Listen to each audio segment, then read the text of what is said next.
Hello lovely ladies, welcome to my channel. अगर आप first time pregnant हैं और आपकी डिलीवरी की ड्यू डेट पास आने वाली है तो आपके मन में ये प्रश्न जरूर उठता होगा कि आपको कैसे पता चलेगा कि अब डिलीवरी होने वाली है और आपको हॉस्पिटल जाना चाहिए। इसी सवाल का जवाब आज मैं आपको इस वीडियो में देने वाली हूँ। तो चलिए शुरू करते हैं बिना किसी देरी के।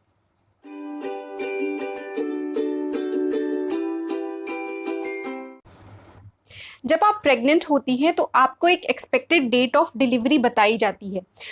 जो ईडीडी आपको आपकी एलएमपी से कैलकुलेट करके बताई जाती है, यानी कि आपकी जो लास्ट मेंस्ट्रुअल पीरियड की डेट थी उससे जो कैलकुलेट करके बताई जाती है सबसे पहले, वो सबसे रिलायबल होती है। बाद में जैसे जैसे आपके अल्ट्रासाउंड होते हैं और लेटर स्टेज ऑफ प्रेगनेंसी में भी अगर आपका अल्ट्रासाउंड हुआ है तो वहां पे आपको एक अलग अलग डेट मिलने लग जाती है। आप कई बार सोचती होंगी कि ये हर बार डेट अलग क्यों आती है, एक्सपेक्टेड डेट ऑफ डिलीवरी। तो वो आपके बेबी की जिस हिसाब से ग्रोथ हो रही होती है आपके यूट्रस में, बच्चेदानी में, उस पर निर्भर करता है। उसकी वजह से वो डेट आगे पीछे हो जाती है। लेकिन सबसे ज्यादा जो आपकी रिलायबल डेट होती है, एक्सपेक्टेड डेट ऑफ डिलीवरी होती है, वो वही होती है जो आपकी लास्ट मेंस्ट्रुअल पीरियड से कैलकुलेट की जाती है। इसको कैसे खुद कैलकुलेट कर सकते हैं, इस पे मैं एक वीडियो पहले बना चुकी हूँ, उसका लिंक आप ऊपर देख सकते हैं कार्ड में। अगर आप देखना चाहें बाद में तो वो वीडियो देख सकते हैं। अभी यहाँ हम बात कर लेते हैं कि एक्सपेक्टेड डेट ऑफ डिलीवरी पे क्या रियल में डिलीवरी होती है ज्यादातर महिलाओं की। तो इसका जवाब है नहीं। ज्यादातर महिलाओं की डिलीवरी जो है वो उस ईडीडी पे नहीं होती है जो आपको डेट जो दी जाती है। कई बार ऐसा होता है, ज्यादातर ही ऐसा होता है कि 2 हफ्ते पहले, उस डेट से 2 हफ्ते पहले या 2 हफ्ते बाद भी डिलीवरी हो सकती है। तो ये जो पूरा 4 हफ्ते का एक पीरियड होता है आपकी एक्सपेक्टेड डेट ऑफ डिलीवरी के आसपास का, इसमें कभी भी आपकी डिलीवरी हो सकती है और वो नॉर्मल है, उसमें कोई एबनॉर्मेलिटी नहीं होती। अब यहाँ प्रश्न ये उठता है, आपको कंफ्यूजन ये हो सकता है कि अगर वो फिक्स डेट नहीं होती है तो आपको कैसे पता चलेगा कि अब आप लेबर में जाने वाली हैं और अब आपको हॉस्पिटल चले जाना चाहिए। तो इसके लिए आज मैं आपको कुछ ऐसे साइंस बताऊंगी लेबर के, जिससे कि आपको ये पता चलेगा कि अब आपका हॉस्पिटल जाने का टाइम जो है वो आ रहा है। तो ऐसे 5 लक्षण मैं आपको बताने वाली हूं जिससे आप डिसाइड कर सकती हैं कि अब आपको हॉस्पिटल जाना चाहिए। पहला लक्षण, अगर हम पहले लक्षण की बात करें तो वो होगा एक, उसको कहते हैं ब्लडी शो। यानी कि जैसे ही आपका लेबर स्टार्ट होने वाला होता है तो बच्चेदानी का जो मुंह होता है वो खुलने लगता है धीरे धीरे। तो उससे पहले जब तक बच्चेदानी का मुंह बंद रहता है तो उसमें एक म्यूकस प्लग होता है, एक म्यूकस प्लग से वो बंद रहता है। लेकिन जैसे ही वो मुंह जो है वो खुलने लगता है तो वो जो म्यूकस प्लग है वो आपकी वेजाइना के थ्रू रिलीज हो सकता है। यानी कि आपको क्या दिखेगा कि आपकी वेजाइना के थ्रू एक डिस्चार्ज के साथ, म्यूकस डिस्चार्ज के साथ थोड़ा सा ब्लड आया है हल्का सा। तो आप समझ सकती हैं कि अब आपका सर्विक्स जो है, यानी कि यूट्रस का जो निचला हिस्सा है, बच्चेदानी का जो निचला हिस्सा है, मुंह वाला हिस्सा है, वो अब खुलने लग गया है और आपकी डिलीवरी का टाइम पास आ गया है। अब आपको डॉक्टर को जाके एक बार दिखाना चाहिए। तो इस तरीके से पहला जो लक्षण होता है वो यही होता है कि एक ब्लडी शो आपको दिख सकता है। अब दूसरे लक्षण की अगर बात करें, दूसरा साइन क्या हो सकता है, तो ये हो सकते हैं आपके लेबर पेन्स। अब क्या होता है कि आपको ये पता होना चाहिए कि लेबर पेन एक्चुअली में होता कैसा है, क्योंकि डिलीवरी से पहले और जो आपकी लेटर मंथ्स ऑफ प्रेगनेंसी हैं, 8वां मंथ है या 9th मंथ आपका चल रहा है, तो उसमें कुछ और तरह के भी पेन्स हो सकते हैं। किसी और वजह से भी आपको पेट में दर्द हो सकता है या आपके एब्डोमेन में पेन हो सकता है। जरूरी नहीं है कि वो लेबर पेन हो। तो यहाँ पे आपको ये जानना बहुत जरूरी है कि लेबर पेन का लक्षण क्या होता है, जिससे आपको पता चले कि ये जो पेन आपको हो रहा है अब, ये लेबर पेन है और अब आपको हॉस्पिटल जाना चाहिए। तो देखिए, अगर किसी और तरीके का पेन होगा या फॉल्स पेन्स होंगे जो कि लेबर पेन्स नहीं है लेकिन आप ऐसे समझ ले कि ये लेबर पेन है, तो उस कंडीशन में क्या होता है, वो कंटिन्यूअसली आपको पेन होता है, लगातार पेन होता रहता है। आप थोड़ा रेस्ट करेंगी या आप थोड़ी अपनी पोजीशन चेंज करेंगी तो वो पेन में आपको थोड़ा आराम मिल जाता है। अगर इस तरीके का पेन है तो समझिए कि ये फॉल्स पेन है, ये लेबर पेन नहीं है। अगर लेबर पेन होगा तो उसकी निशानी क्या होती है कि एक तो पहले आपको अपनी पीठ की तरफ, कमर की तरफ थोड़ा दर्द महसूस होता है और फिर ये दर्द आगे को आपके पेट की तरफ को आता है। और जैसे ये दर्द उठता है उस वक्त आप अपना एब्डोमेन या अपने पेट का हिस्सा देखेंगी तो वो थोड़ा सा कड़ा हो जाता है, टाइट हो जाता है, यानी कि उस टाइम पे आपका यूट्रस कॉन्ट्रैक्ट करता है। तो इस टाइप से ये जो पेन होता है, ये इसकी निशानी होती है कि ये लेबर पेन होते हैं। अब इसके अलावा एक तो पेन जिस तरीके का होता है, मैंने आपको बताया कि ये आपकी कमर से आगे की तरफ को आता है पेन, और उस पेन के साथ आपका जो यूट्रस होता है, बच्चेदानी होती है, वो कॉन्ट्रैक्ट करती है, उसमें कॉन्ट्रैक्शन आता है, जिसको कि आप अपने एब्डोमेन में हाथ रख के फील करेंगी तो आपको वहां पे टाइटनेस फील होगी जिस वक्त पेन आता है। अब इसके अलावा दूसरी और सबसे इंपॉर्टेंट चीज जो होती है लेबर पेन के साथ, कि ये पेन कंटिन्यूअस नहीं रहता। जैसे मैंने अभी आपको बताया कि अगर आपको फॉल्स पेन हो रहा है तो उसमें आपका एक पेन जो है वो कंटिन्यूअस बना रह सकता है, लेकिन अगर लेबर पेन है तो वो रुक रुक के होता है। ये लेबर पेन की एक बहुत यूनिक निशानी होती है कि लेबर पेन आपका रुक रुक के होता है। थोड़ी देर को उठेगा, मान लीजिए शुरू शुरू में तो कम देर के लिए 30 सेकंड के लिए मान लीजिए पेन आया, फिर थोड़ा बढ़ेगा, अगर धीरे धीरे जैसे आपका लेबर प्रोग्रेस करेगा तो वो फिर मान लीजिए 1 मिनट तक रहा पेन, 1.5 मिनट तक रहा पेन, इस टाइप से, लेकिन वो रुक रुक के आता है। अब जैसे कि शुरू शुरू में जब आपको पेन स्टार्ट होंगे लेबर पेन्स, तो वो बहुत फ्रीक्वेंट नहीं होंगे, यानी कि बहुत जल्दी जल्दी नहीं आएंगे, काफी देर देर से आएंगे, लेकिन धीरे धीरे करके उनका जो दो पेन्स के बीच का गैप होता है वो कम होता जाता है, और उनका जो ड्यूरेशन होता है, यानी कि कितनी देर के लिए पेन आया, वो भी बढ़ता जाता है। जैसे कि मैंने आपको बताया कि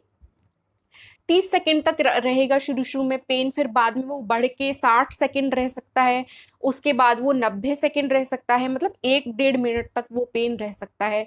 फिर धीरे धीरे करके एक ऐसी स्टेज आती है कि आपको हर 15 मिनट पे पेन जो है 15 मिनट पे 10 मिनट पे पेन आने लग जाता है। और जब आप एक्टिव लेबर में जाती हैं, जब आपका आगे और ज्यादा प्रोग्रेस हो जाती है लेबर की, तो फिर 10 मिनट में ही आपको 3-4 पेन्स जो है वो आने लगते हैं लेटर स्टेजेस में, यानी कि जब आपका लेबर आगे को काफी बढ़ जाता है। तो अब ऐसे केस में अगर इस टाइप के आपको पेन्स हो रहे हैं, जो कि मैंने आपको बताया कि लेबर पेन्स कैसे होते हैं, लेबर पेन्स जैसे अगर आपके पेन स्टार्ट हो गए हैं तो जरूर आप अपने डॉक्टर के पास जाइए, वो आपको एग्जामिन करेंगे। अगर आपको जो मैंने पहला लक्षण बताया कि ब्लडी शो होता है, यानी कि थोड़े म्यूकस के साथ थोड़ा सा हल्का सा ब्लड आता है, तो वो भी एक निशानी होती है कि आपका जो बच्चेदानी का मुंह है वो अब खुलने लग गया है। इसको कहते हैं कि सर्विक्स डायलेट होना शुरू हो गया है। तो जब आप अपने डॉक्टर के पास जाएंगी तो वो आपको एग्जामिन करके देखेंगे कि बच्चेदानी का मुंह खुलना शुरू हुआ है कि नहीं, और अगर खुला है तो कितना खुल गया है। तो इस तरीके से आपको ये दो लक्षण जो है मेन सबसे इंपॉर्टेंट वाले, वो मैंने आपको सबसे पहले बता दिए। अब तीसरे लक्षण की बात कर लेते हैं, जो अगर आपको अपने अंदर मिल रहा है तो आपको डॉक्टर के पास जाना चाहिए। वो है कि जो बैग होता है एमनियोटिक फ्लूइड जिसमें भरा हुआ होता है, जो आपके बच्चे को चारों तरफ से घेर के रखता है, उसको झटकों वगैरह से प्रोटेक्ट करने के लिए, वो सब लेडीज का लेबर शुरू होने से पहले तो नहीं रप्चर होता है। ज्यादातर जब आप एक्टिव लेबर में चली जाती हैं, काफी पेन्स आपके तेज हो जाते हैं, उसके बाद वो जाके वो जो थैली होती है वो रप्चर करती है, और उसमें से वो फ्लूइड जो है वो सारा निकल जाता है। लेकिन कई बार ऐसा होता है कई महिलाओं में कि ये जो थैली होती है, ये लेबर आपका एक्टिव लेबर स्टार्ट होने से काफी पहले भी, और कई बार आपके लेबर पेन स्टार्ट होने से पहले भी हो सकता है कि ये थोड़ी रप्चर हो जाए और इसमें से लीकेज स्टार्ट हो जाए, यानी कि जो पानी होता है उसके अंदर वो लीक करने लगे। तो आपको अपने वेजाइना के थ्रू थोड़ा थोड़ा पानी जो है वो बहने लगेगा, ऐसा आपको महसूस होगा कि आपकी वेजाइना के थ्रू पतला पानी जैसा कोई लिक्विड जो है वो बह रहा है। तो अगर ऐसी कंडीशन है और लीकेज स्टार्ट हो गई है, तो फिर इस कंडीशन में आपको तुरंत अपने डॉक्टर के पास जाना चाहिए, क्योंकि ऐसी कंडीशन में अगर थैली, क्योंकि ये थैली जो होती है वो बच्चे को गर्भ में प्रोटेक्ट करके रखती है, तो अगर ये लीक होने लगती है तो फिर इसमें इन्फेक्शन का चांस हो सकता है, जो कि आपके बच्चे के लिए भी अच्छा नहीं होता है और आपके लिए भी अच्छा नहीं होगा। तो उस कंडीशन में अगर आपकी लीकेज स्टार्ट हो जाती है तो आपको तुरंत अपने डॉक्टर के पास वहां पे जाना चाहिए। अब हम चौथे लक्षण की बात कर लेते हैं, जो कि अगर आपको दिखे तो आपको जरूर अपने डॉक्टर के पास जाना चाहिए, और वो ये है कि अगर जो आखिरी महीने होते हैं उसमें आपके जो डॉक्टर होंगी उन्होंने भी आपसे ये कहा होगा कि आप हमेशा ये नोटिस करते रहिए कि बेबी जो है आपके वूम्ब में वो मूव कर रहा है कि नहीं, उसके मूवमेंट्स जो हैं, उसका हिलना डुलना आपको महसूस हो रहा है कि नहीं। तो अगर ऐसा हो कि उसका मूवमेंट जो है वो कम हो जाए, यानी कि आपको लगे कि बेबी अब उतना मूव नहीं कर रहा है जितना पहले कर रहा था, तो उस कंडीशन में आपको डॉक्टर के पास जरूर जाना चाहिए। या फिर अगर आपको मूवमेंट बिल्कुल भी नहीं महसूस हो रहा है तो आपको डॉक्टर के पास जल्दी जाना चाहिए, यानी कि ये देखना बहुत जरूरी है कि आपका बेबी जो है वो प्रॉपरली मूव कर रहा है कि नहीं।